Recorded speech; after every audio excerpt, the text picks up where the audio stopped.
Assalamualaikum warahmatullahi wabarakatuh. Selamat bertemu kembali anak-anak dengan Ibu pada pagi hari ini. Bagaimana keadaan kalian? Masih tetap sehat, masih tetap semangat, dan harus selalu bahagia, ya? Anak-anakku sekalian yang soleh, solihah, yang cantik, yang cakep, mari pada pagi hari ini kita akan belajar tentang IPA. Kelanjutan materi yang kemarin, yaitu penyesuaian tumbuhan terhadap lingkungannya, ya. Kenapa sih tumbuhan itu harus menyesuaikan diri dengan lingkungannya, anak-anak? Yang pertama, agar mudah menyesuaikan diri dengan tempat tinggalnya. Tanaman itu tempat tinggalnya bermacam-macam. Ada yang di darat, ada yang di air, ada yang di laut, ada yang di air tawar, dan macam-macam. Sehingga dengan kondisi yang begitu, tanaman harus bisa cepat menyesuaikan diri dengan lingkungannya. Yang kedua, bermanfaat untuk kelangsungan hidupnya. Kalau dia tidak bisa menyesuaikan diri dengan lingkungannya, maka dia akan mati, ya. Tiga, melindungi diri dari musuh. Nanti akan Ibu jelaskan bagaimana maksudnya. Yang keempat, untuk melestarikan keturunannya. Kalau dia bisa menyesuaikan diri dengan lingkungannya, dia tetap hidup, maka dia akan tetap bisa melestarikan keturunannya, tidak akan punah, tidak akan mati. Ya, kita lanjutkan materi berikutnya. Nah, tanaman apa saja yang ada menyesuaikan diri dengan lingkungannya? Anak-anak bisa lihat di bukumu. Banyak sekali di bukumu disebutkan tanaman-tanaman yang bisa menyesuaikan diri dengan lingkungannya. Nah, pada pagi hari ini Ibu tidak akan membahas tanaman yang ada di buku, tapi Ibu akan menambahi tanaman-tanaman apa saja yang bisa menyesuaikan diri dengan lingkungannya. Tentu saja selain yang ada di buku. Dari buku nanti kalian bisa pelajari sendiri, bisa belajar sendiri di rumah, ya. Ibu akan menambah yang pertama adalah tanaman bunga mawar. Kalian tentu sudah tahu tanaman bunga mawar. Ada mawar merah, ada mawar putih, ya kan? Nah, tanaman mawar itu salah satu cirinya apa, anak-anak? Tanaman mawar itu mempunyai duri. Makanya hati-hati kalau memetik bunga mawar. Lah, duri itu untuk apa, anak-anak? Duri itu digunakan untuk melindungi diri dari musuh. Ya, manusia juga bisa. Kadang kita kalau memetik mawar sesuka hati. Nah, kalau tidak hati-hati maka akan terkena duri. Nah, itu maksudnya duri pada mawar untuk melindungi diri dari musuh. Ya. Yang kedua di gambarmu itu ada tanaman kaktus.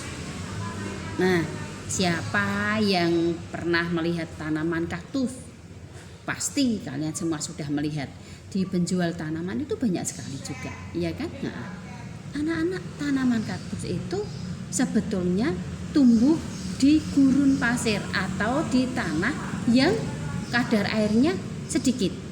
Makanya kalau kalian menanam tanaman kaktus di rumah, tidak boleh setiap hari disiram. Kenapa?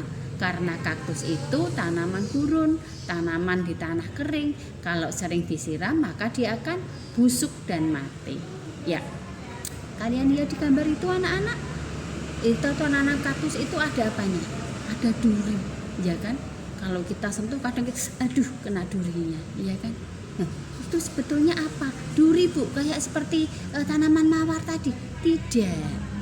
Ya, kaktus itu hidupnya di tanah kering. Sehingga di tanah-tanah yang sering jarang hujan.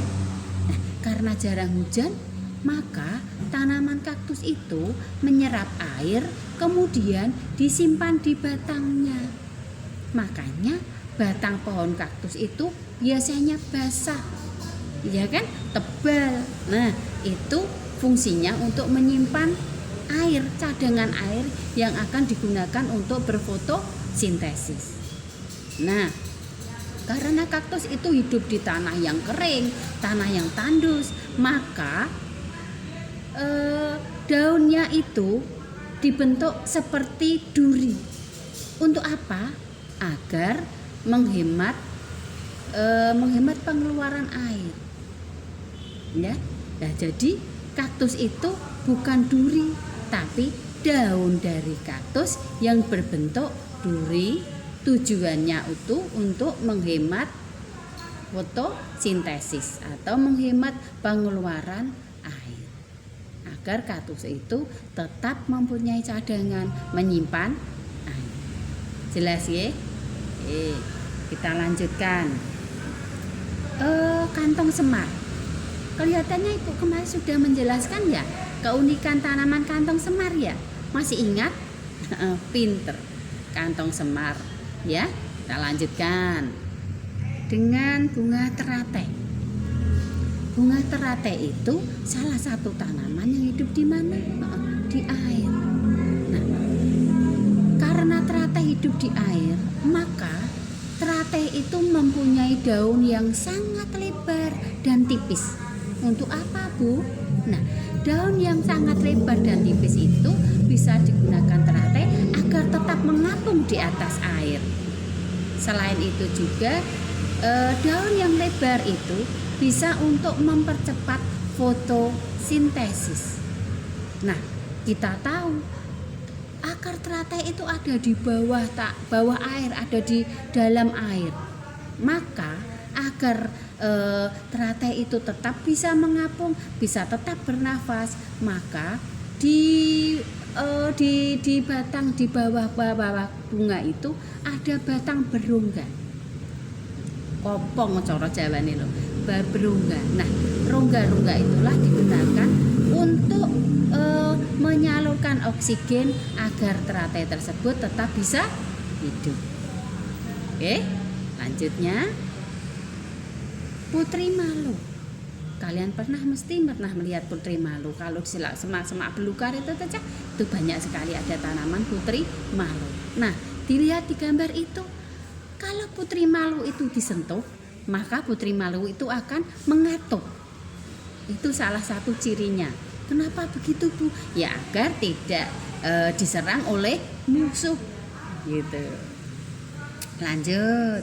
Kemudian terakhir bunga bangkai atau orang menyebutnya bunga rafflesia.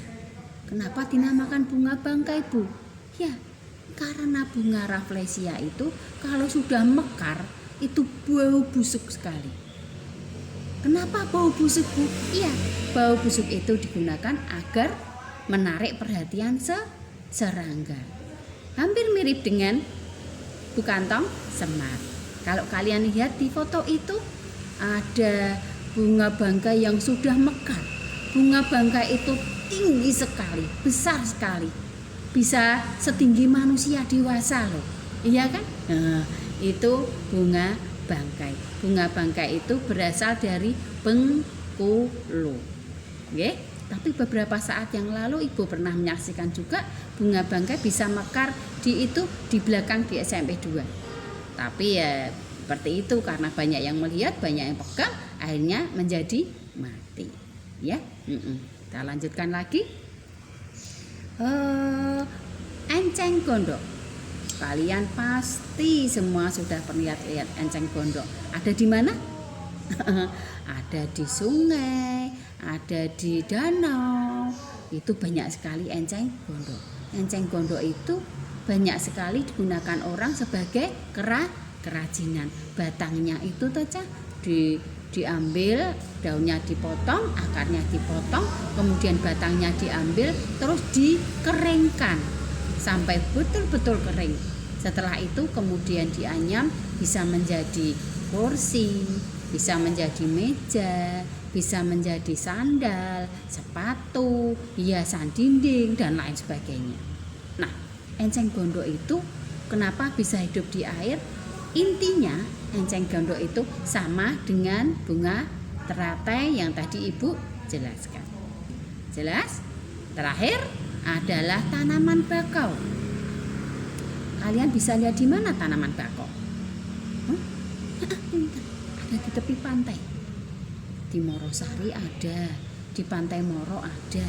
Nah, pohon bako yang kalian lihat di atas itu, di gambar itu akarnya ada di atas. Kenapa, Nak? Kok akarnya ada kelihatan di atas? Agar pohon bako itu bisa tegak berdiri kalau diterpang oleh ombak laut yang sangat besar. Apa tujuannya pohon bako itu, Bu? Pohon bako itu berguna untuk menahan agar tidak terjadi abrasi atau pengikisan pantai. Jelas? Iya, itu materi IPA pagi hari ini. Terus kita lanjutkan dengan materi bahasa Indonesia. Nah, peran tokoh-tokoh yang berjasa saat proklamasi. Yang pertama tentu saja Presiden pertama Indonesia. Siapa? Pinter. Insinyur Soekarno. Beliau lahir tanggal 6 Juni 1901 dan meninggal pada tanggal 21 Juni 1970. Sudah lama ya. Nah, apa peran Presiden Soekarno terhadap proklamasi? Yang pertama, Presiden Soekarno itu sebagai penyusun konsep dari teks proklamasi. Yang kedua, Presiden Soekarno juga menandatangani dari teks proklamasi. Terakhir tentu saja yang sering kita dengar, Presiden Soekarno itu membacakan teks proklamasi saat proklamasi dibacakan. Oke. Kemudian kedua ada Dr. Andes Muhammad Hatta. Siapa beliau? Beliau adalah Wakil Presiden pertama Republik Indonesia. Dr. Andes Muhammad Hatta lahir pada tanggal 12 Agustus 1902 dan meninggal pada tanggal 14 Maret 1980. Apa peran beliau pada proklamasi? Sama dengan Presiden Soekarno, Muhammad Hatta juga sebagai penyusun konsep dan beliau juga menandatangani teks proklamasi bersama dengan Presiden Soekarno. Iya. Yang terakhir adalah Mr. Ahmad Soebardjo. Mr. Ahmad Soebardjo itu salah seorang penduduk Jepang, tapi beliau sangat antusias dengan Indonesia. Maka beliau pun ikut menyusun konsep dari teks proklamasi. Ya, Mr. Ahmad Soebardjo itu lahir pada tanggal 23 Maret 1896 dan meninggal pada tanggal 15 Desember 1978. Iya, anak-anak, itu materi kita pada pagi hari ini.